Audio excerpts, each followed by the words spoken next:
guys, kembali lagi bersama gue di Sakahayang Review. By the way, apa kabar kalian para penonton setia Sakahayang? Apakah kalian sudah kangen dengan film-film jadul yang pastinya tetap menegangkan? Kalem, karena kali ini Sakahayang akan membahas film jadul bertema kokopetan yang berjudul Alone in the Dark tahun 1982.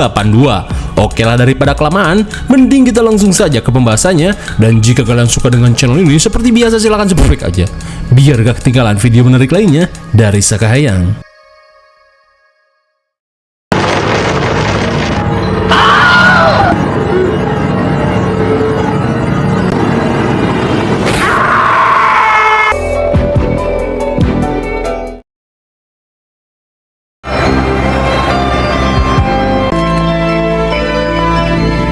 Film ini diawali dengan diperlihatkannya seorang pria bernama Daniel yang akan melamar sebagai psikiater di rumah sakit Gelo ini. Mendengar hal itu, Alice Insidious yang masih muda meminta Daniel untuk menunggu sampai seorang petugas mengantarkannya ke ruangan atasannya. Well, thanks for coming to my rescue anyway.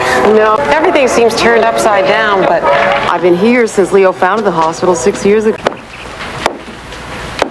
Setibanya di ruangan CEO rumah sakit Gelo, si atasan pitak bernama Leo langsung melakukan interview. Lantas Daniel pun berkata, jika sebelumnya ia sering menangani pasien-pasien borongan, termasuk orang-orang yang stres akibat gagal jadi caleg.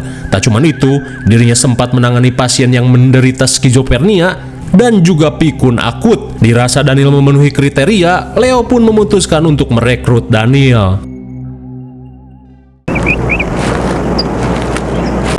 As I'm concerned. Beberapa saat kemudian, Leo langsung mengajak Daniel melakukan room tour menuju sel para pasien. Ia pun menjelaskan jika sistem keamanan di tempat ini semuanya berbasis elektronik yang sudah teruji kecanggihannya, termasuk kunci pintu otomatis ini. Sesampainya di lantai 3, mereka dihampiri seorang petugas keamanan bernama Ipeng.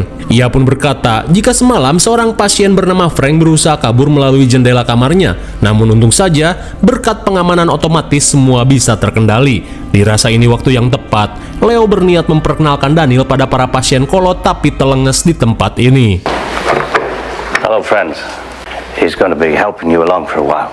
Sesampainya di ruangan, Leo langsung memperkenalkan Byron yang merupakan mantan seorang pendeta, di mana Byron menjadi Gelo setelah gagal mengkultuskan diri sebagai orang suci. Lantas, pria yang mirip kucing garong ini bernama John, di mana John menjadi Gelo setelah mengalami insecure akut hingga ia tidak mau lagi menunjukkan bebenguknya. Kemudian, pria subur ini bernama Ronald, yang dulunya merupakan seorang predator gabrut pada bocil-bocil di bawah umur. Di tengah perkenalan, seorang pasien galak bernama Frank tiba-tiba merasa kesal saat dokter kesayangannya yang bernama Harry malah akan digantikan oleh Daniel. Dengan kelakuannya yang aneh, Frank meminta Daniel untuk selalu waspada.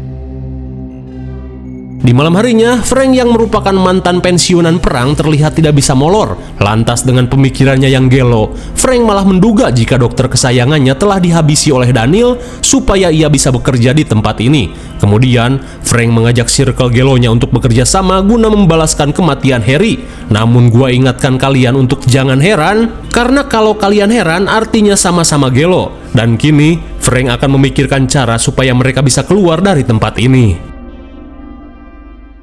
Di keesokan harinya, Daniel diajak Ipeng ke ruangannya untuk membicarakan sesuatu, di mana semalam ia sempat mendengar percakapan Frank yang sedang membuat rencana untuk menghabisi Daniel. Ia pun meminta Daniel untuk waspada karena keempat pasien ini dikenal sangat harak dan telenges. Dan sebenarnya, Ipeng pun tidak nyaman bekerja di tempat ini karena selalu merasa jika nyawanya terancam. Ipeng pun mengungkapkan jika satu-satunya alasan dirinya masih selamat adalah sistem keamanan elektrik di tempat ini.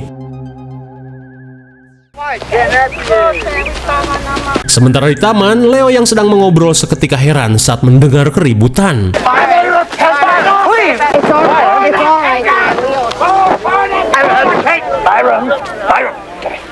Rupanya dedebusan yang Byron lakukan hanyalah upaya pengalihan supaya Ronald bisa melakukan aksinya.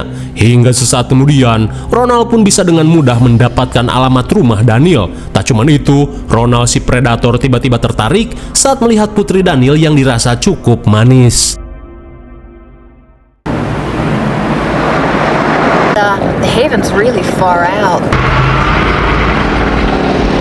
Di malam harinya, Daniel dan istrinya yang bernama Nella berencana untuk mengantar adiknya ke Ojon's Bar. Di saat itu pula, si adik bernama Tini mengatakan jika saat ini Ojon's Bar sedang ramai pengunjung setelah kedatangan band Papan Roboh yang sedang naik dahan.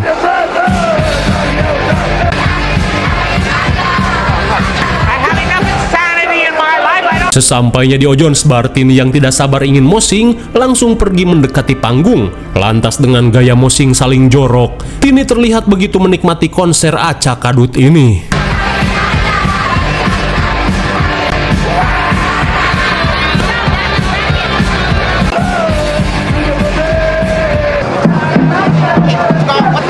Namun di tengah asiknya mosing, mereka pun kesal dengan listrik yang tiba-tiba mati. Dan rupanya tidak hanya di Ojon's Bar, pemadaman ini mencakup seluruh kota. Sementara di RSJ, bagaikan hoki seumur hidup dipakai sekali. Byron dan yang lainnya merasa jika ini adalah kesempatan emas untuk bisa kabur dari rumah sakit Gelo.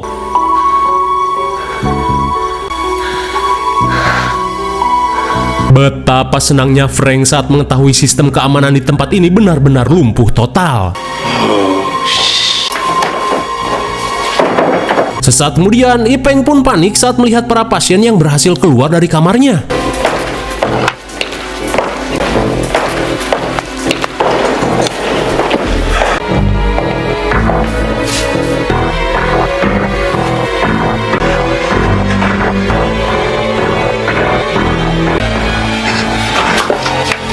Suwe sekali meski sudah berkamuflase, namun Ipeng masih ketahuan. Dirasa ini kesempatan, para pasien ini langsung meluapkan kekesalan yang selama ini mereka pendam.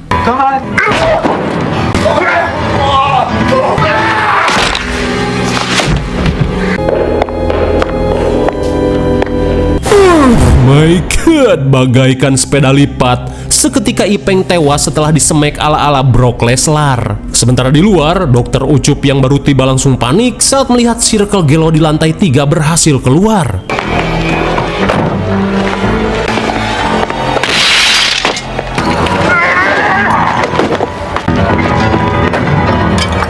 Seolah disediain, setelah menghabisi Ucup, mereka pun bisa dengan leluasa kabur menggunakan mobil. Di perjalanan pulang, Daniel pun kaget sekaligus heran saat mendengar berita jika pemadaman ini diakibatkan oleh PLN yang selalu mengalami kerugian. Maka dari itu, mungkin saja pemadaman listrik ini akan berlangsung cukup lama.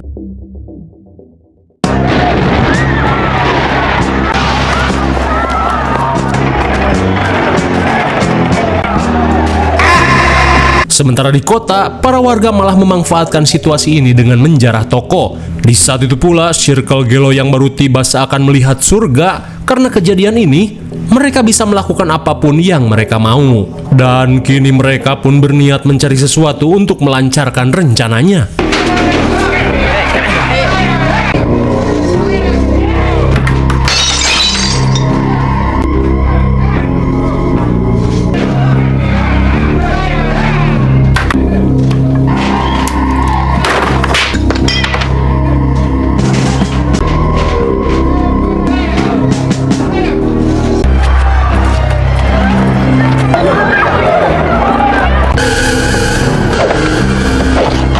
Sungguh edan. Setelah mendapat topeng JJ Sonan, John si pemalu seakan menemukan jati dirinya. Di saat itu pula, mereka yang mendengar kedatangan polisi bergegas pergi dari tempat ini.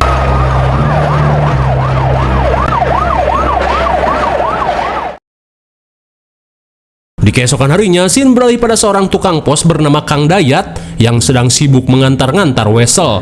Namun di saat itu pula, Circle Gelo seolah mempunyai rencana.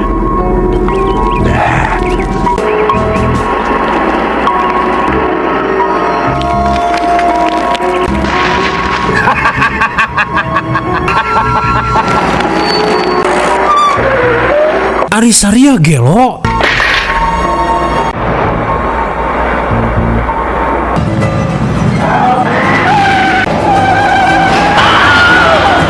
Doa itu si gobloy Kang Dayat yang tak berdosa harus menjadi korban kekopetan mereka. Hingga sesaat kemudian, Byron yang mempunyai ide berniat untuk menyamar sebagai tukang pos.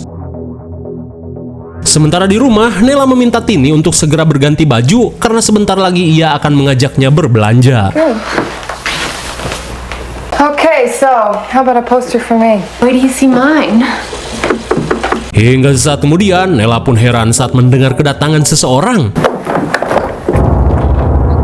Rupanya Byron yang menyamar sebagai tukang pos berusaha memastikan keberadaan Daniel. Namun mendengar Daniel tidak ada di rumah, Byron memutuskan untuk segera pergi.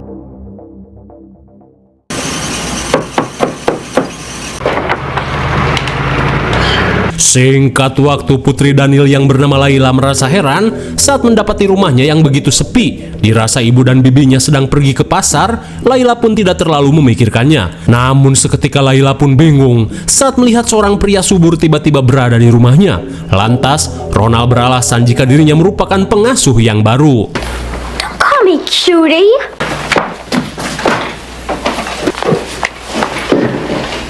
Sesaat kemudian, Ronald langsung mengeluarkan jurus predator dengan mengajak Layla bermain beberbian di kamar. Lantas, apakah masa depan Layla akan terancam?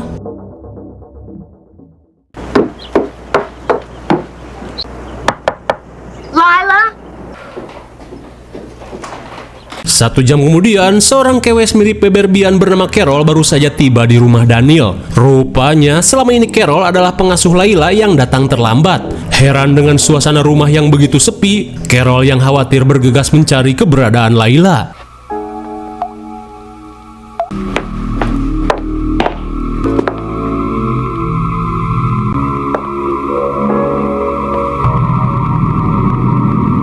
Entah apa yang telah terjadi, di mana saat ini Layla terlihat sedang tertidur pulas. Sesaat kemudian, Carol pun merasa jika sekarang adalah waktu yang tepat untuk mengajak si Ayang bermaksiat. Hingga tak lebih dari 5 menit, si Ayang bernama Randy sudah tiba di rumah majikan Carol. Kemudian, Randy pun semeringah saat melihat pakaian Carol menuntunnya ke arah kamar.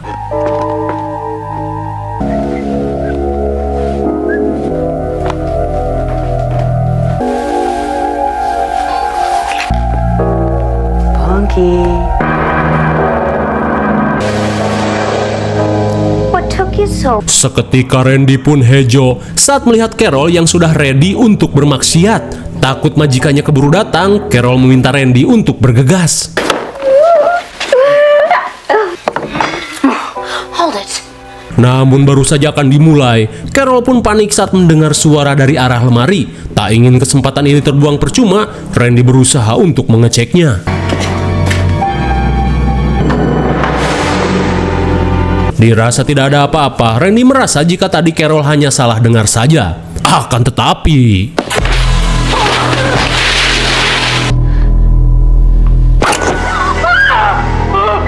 sontak Carol pun syok parah saat melihat Randy ditarik oleh sosok misterius di bawah dipan.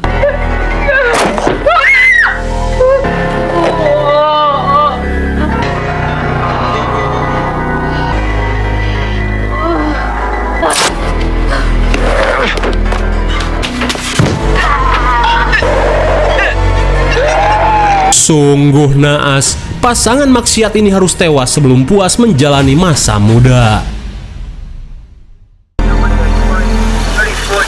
Dad, what happened? Hi, sweetheart. There's nothing to worry about. Singkat waktu, mereka pun panik saat melihat rumahnya kedatangan polisi. Di tengah pemeriksaan, Layla berkata jika ia sempat kedatangan seorang pria subur yang mengaku sebagai pengasuhnya yang baru, di mana pria subur ini memintanya untuk bermain burung. Hingga setelah melakukan investigasi, Pak Polisi pun tahu jika pria tersebut adalah Ronald, salah satu pasien gelo yang kabur dari RSJ. Namun anehnya, pihak kepolisian tidak menemukan siapapun di rumah ini. Mendengar hal itu, seketika Nela pun panik saat mengetahui kawanan orang gelo sedang berkeliaran di kawasan rumahnya. Takut ada korban lain, Daniel berniat mengundang seorang detektif borongan bernama Geheng untuk menjaga rumahnya. Yeah, I grew up in San Diego. And that's when I first started getting interested in wind powers. Saat makan malam, Nela pun panik saat mendengar suara dari luar. Mendengar hal itu, Geheng si detektif borongan langsung melakukan tugasnya.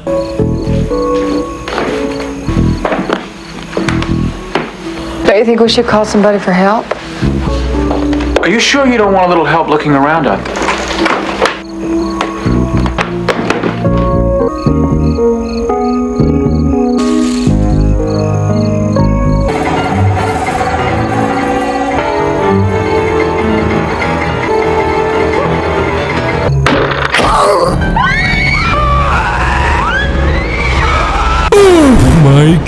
Betapa syoknya mereka saat melihat si Geheng tewas di sate crossbow hingga mengalami mules kronis. Di tengah rasa syok, Daniel meminta semua orang untuk menutup akses masuk ke rumah ini.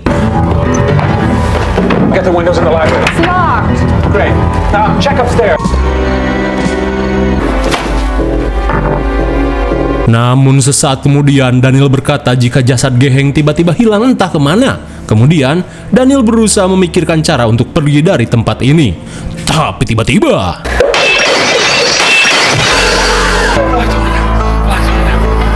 hampir saja terkena crossbow. Lantas Daniel mengajak pacar Tini untuk menutup pintu menggunakan lemari.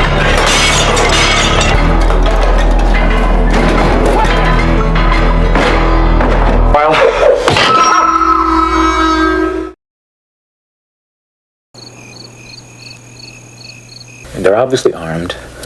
They completely. Beberapa saat kemudian, Daniel berusaha memperingatkan semuanya untuk tetap waspada karena ia merasa kawanan orang gelo itu akan menyerang mereka melalui berbagai sisi. Di tengah kebingungan, Daniel berkata jika kita semua hanya bisa bertahan di rumah sampai bantuan datang. Lalu tiba-tiba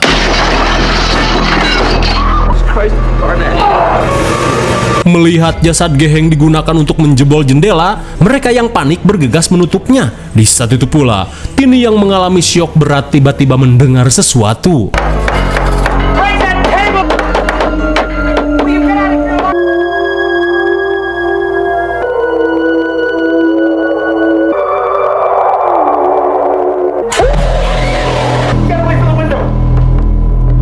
Rupanya Tini yang kena mental sampai mengalami halusinasi.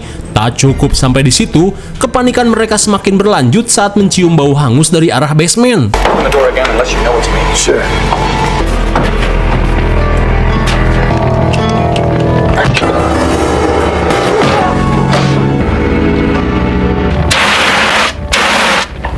Untung saja Daniel sempat melakukan perlawanan hingga membuat Byron kelenger. Sekembalinya ke dapur, Daniel berniat mengajak semua orang untuk kabur menggunakan mobil. Tapi tiba-tiba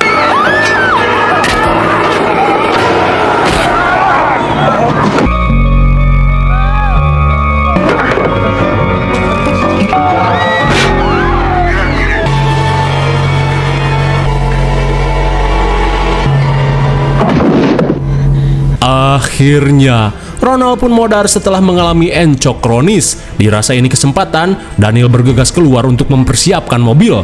Tapi di saat itu pula, Tina hanya bisa memeluk ayangnya untuk menenangkan diri.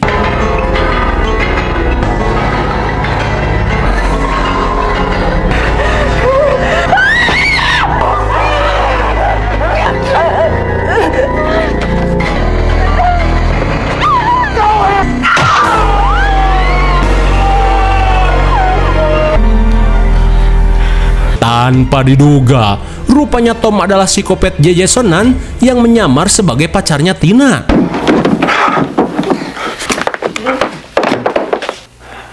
It's not just us. Baru saja merasa lega, Frank tiba-tiba datang sambil menodongkan crossbow-nya. Lantas, Daniel menegaskan jika Dr. Harry masih hidup dan bekerja di O'Jones Hospital. Di tengah rasa tak percaya, tiba-tiba saja listrik kembali menyala. For more on this, we have a special live report.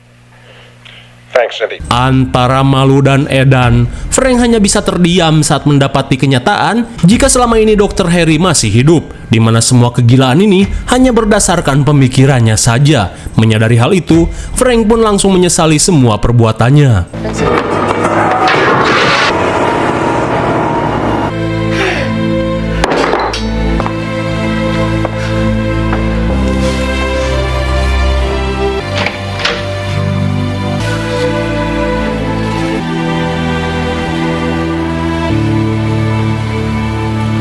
Betapa leganya keluarga Daniel saat mengetahui jika semua kekacauan ini telah berakhir. Bagaimana film yang gegeloan sekali bukan? Tak ada yang perlu dijelaskan lagi karena filmnya juga sudah gelo. Intinya, kita nontonin orang gelo yang sedang melakukan aksi gelo dengan imajinasi gelonya saja. IMDb untuk film ini adalah 6,0 dan menurut Skayang cocok saja dengan nilai segitu. Mungkin segini saja review dan pembahasan film Alone in the Dark tahun 1982. Jangan lupa like dan subscribe supaya kalian tidak ketinggalan jika ada video menarik lainnya dari Skayang. Thanks for watching and see you on next video. Bye-bye.